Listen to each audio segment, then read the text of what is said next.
Bonjour Clorinthe Durand, on est ravis de vous accueillir à la Web TV des Rencontres Pro 2010. Alors, vous êtes ici parce que vous présentez une de vos dernières installations et j'aimerais beaucoup que vous nous parliez du rapport entre l'effet de présence et ce jeu de regard entre mouvement et absence de mouvement et cette mise en abîme, en tout cas du mouvement, et que vous nous expliquiez toute la généalogie et la construction en fait, de cette installation qui se retrouve à l'entrée du site des Albalétriers. Alors peut-être avant, donc, ce qui est important pour moi, c'est que cette pièce, je l'ai co-réalisée avec Antonin Fourneau. Et la personne qui a fait la programmation s'appelle Guillaume Stagnaro. En fait, on est tous les trois issus de l'école d'art d'Aix-en-Provence. Depuis, on a fait un certain parcours et on va dire qu'on s'est réunis sur ce projet. Et donc, on a surtout travaillé avec Antonin sur cette pièce qui s'appelle Médusalite à Makéline, qui est une installation où on y voit donc une personne qui est en fait un robot, mais dans un hyper-réalisme, donc une femme qui paraît mi-humaine, mi-animale et qui en fait ensevelie sous 3 mètres de cheveux et qui est à demi immergée dans un bassin. Et en fait, on était intéressés par le fait que l'espace de la pièce puisse répondre à l'espace des spectateurs. C'est-à-dire, qu'est-ce qui se passe si d'un coup une œuvre se met à nous regarder et qu'on n'est plus seul spectateur et à partager comme ça, à interroger une pièce. Et bien sûr, après, ça part aussi d'univers personnel, c'est-à-dire que moi j'ai mis en place ma mythologie personnelle en créant cette créature. Et avec Antonin, voilà, on a travaillé sur des rapports de seuil et d'étranges vallées, qui est un phénomène en robotique, d'attraction-répulsion qu'on peut avoir face à un robot, plus il se met à ressembler à nous.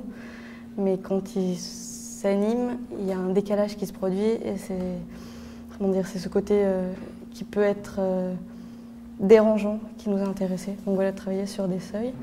Et donc du coup, et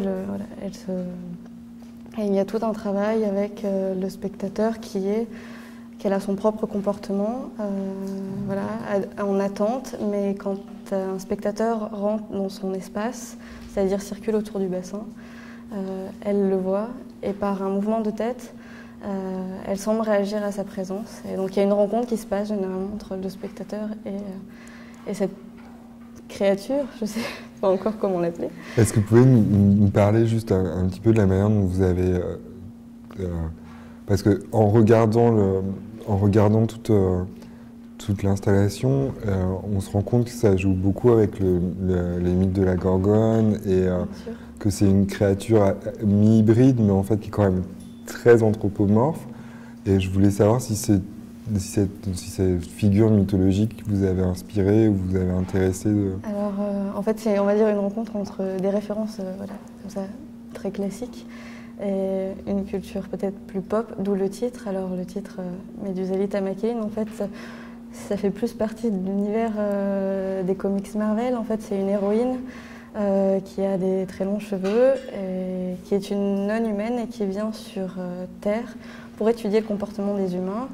Et voilà, donc ce sont des clins d'œil comme ça qu'on a, comment dire, en strate qu'on joue sur cette pièce. Et quand je parle de...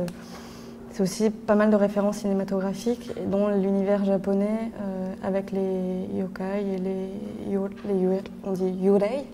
Voilà, ce sont ces figures de personnes aux très longs cheveux qui sont des fantômes. Donc c'est comme ça qu'on tisse notre travail, dont après on retrouve aussi toute la mythologie grecque et Médusa avec... Donc Médusa, ce serait un spectre en androïde, ou comment vous la définissez? Est-ce que vous la définissez plus proche d'un androïde ou plutôt plus proche d'un robot ou d'une machine? Est-ce que vous faites cette distinction-là? Ce que vous disiez au début, c'est-à-dire que c'est vraiment une présence, ça se joue sur ce seuil-là.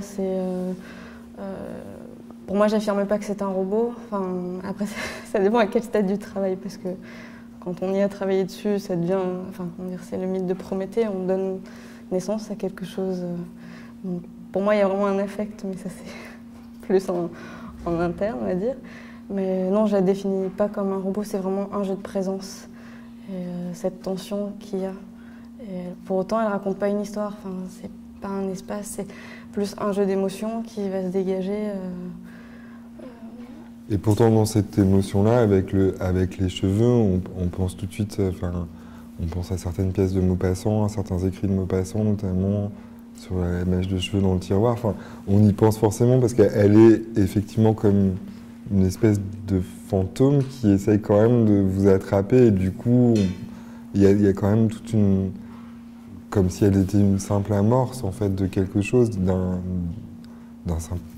impossible dialogue. Est-ce que vous avez envie de continuer à travailler sur cette voie-là? Enfin, comment vous voyez? En tout cas, de jouer sur ces tensions, oui.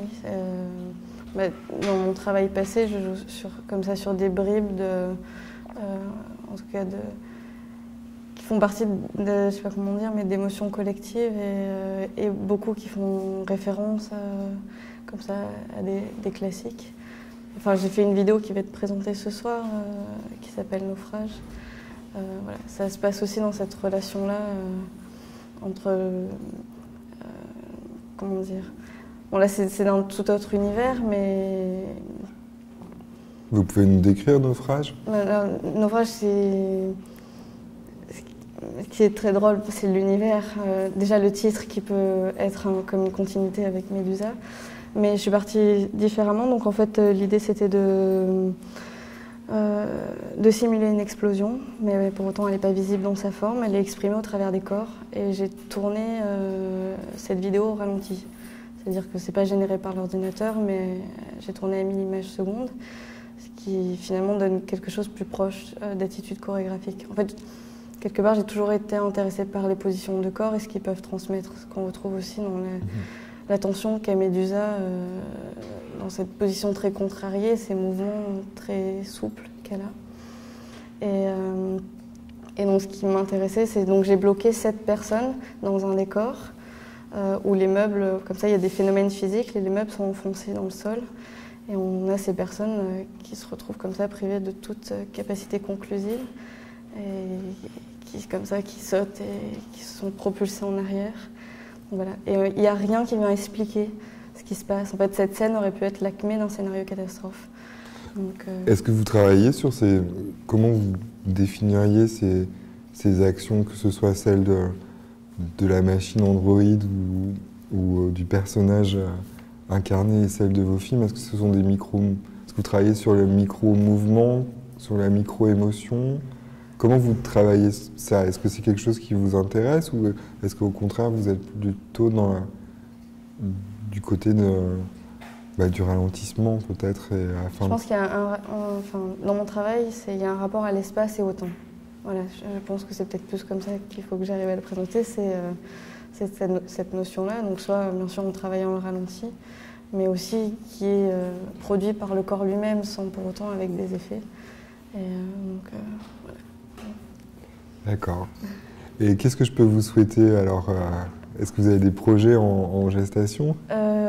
Oui, là, je suis en train Je travaille sur une nouvelle vidéo, donc voilà. Je trouve qu'elle ait le même succès que Naufrage. et puis une longue vie à Médusa, parce que voilà. Et ben voilà, alors longue vie à Médusa et longue vie à Naufrage et à cette nouvelle création qui ne porte pas encore de nom. Voilà. Et puis à très bientôt. Merci beaucoup. Bientôt.